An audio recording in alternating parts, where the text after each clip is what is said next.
part one, I gave you a list of reasons why you should never, as a full-grown woman, allow a man to parade you around town as his girlfriend. I'm not going to go over that list with you. You can refer to part one to review that information. But in short, sister, there is one word that I would like to offer that really places the term girlfriend into proper perspective. And that word is sacred. The word sacred is defined as connected with God. And so by definition, there is nothing sacred about a man with limitless girlfriends. The term sacred is reserved for his wife only. Welcome to #Relationships, where we are discussing part 2 of how to stop a train. And by train, sister, I'm referring to the procession of men, the cavalcade, if you will, of men who will call you or call upon you, text, message you, inbox you, or email you, just wanting to spend time with you. This string of men, this train or chain of men, they are constantly jockeying for position to just have a minute to talk to you, to dance with you, to perhaps dine with you, to spend time with you, to unwind with you. Sometimes they want to take you and travel with you just to meet up and hook up with you. How to stop a train. Now, since there's nothing sacred about being the girlfriend, many men like to talk about. I'm not saying all men, but plenty of men like to talk to their buddies about their experience with their current or former girlfriends. And I told you in part 1 that I would share that information with you, but I have to keep it out of the gutter, my dear sister. So if you will allow me to use the example of dining in a fancy restaurant, I would describe the atmosphere. I would talk to you about the level of service that I was greeted with. And when the food arrived, once it was uncovered, I would describe how it looked, how it smelled, and how wonderful in some cases it tasted. I would talk to you about whether or not I plan to return to this fine establishment. Now let's move on from that conversation. Just know, sister, that conversations about a man's wife are completely off limits. Men are not even interested in asking other men about their wives. It is the highest degree of disrespect. But when it comes to girlfriends, there are no boundaries. Again, not all men talk, but many of them do. They like to impress their buddies about how wonderful their experience was when he was your boyfriend. Sister, this is where you're missing the point of my message.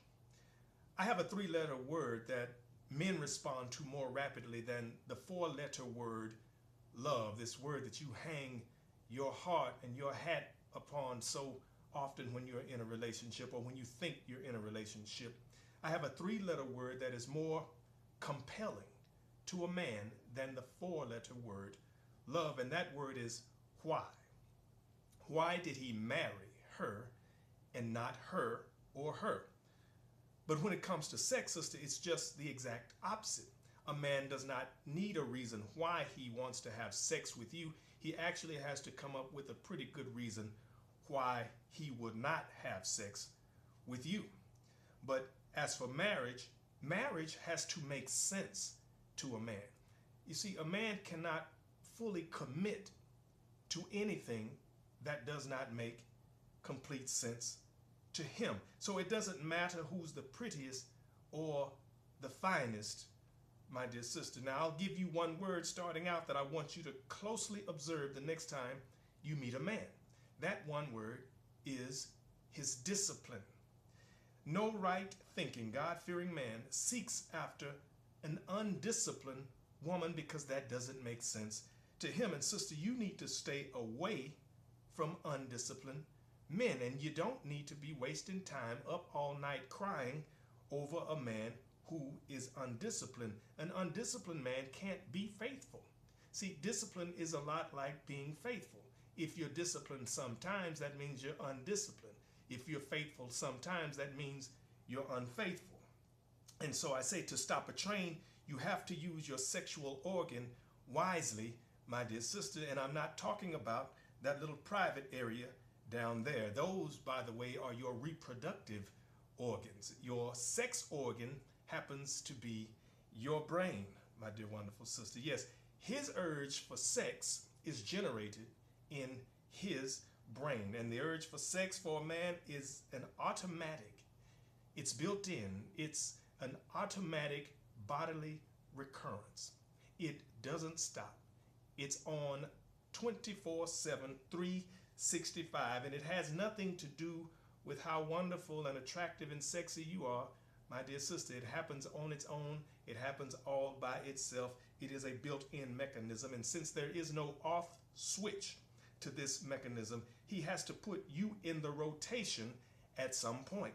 He has to organize and arrange a way to stay in touch with you, to check up on you, because of this recurring sexual event that happens in his brain. And just in case plan A falls through, sister, the question becomes, are you plan A? Are you plan B? Or are you plan C? And he knows that as an unmarried woman, you're going to be one of the three. Now, this is not a moral conversation. This thing it has nothing to do with morality. But men understand that this process has to be in place. It has to be organized properly in such a way that it does not come across as sinful and wrong. And if he can't get you not to feel ashamed, then sister, he can get you to behave with him just like a shameless wild animal. But he doesn't see anything wrong with it because he's thinking this is a natural urge. What else am I supposed to do? It's natural. What else do you expect me to do? Well, the answer to that question used to be at one time, not so long ago, it's time to find a wife. Guys, I'm only here to help. I want for you what I want for myself. I want you guys to be happy. I want you to be healthy. I want you to live a life of longevity and one of fulfillment. But above all these things combined, I wish upon you many, many blessings. I want you to stay tuned for part 3, where we're going to talk about well-defined boundaries and how to stop a train. Part 3. Guys, you know I am very grateful for all of your support. I am looking forward to your response. And as always, my name is Jay Jackson.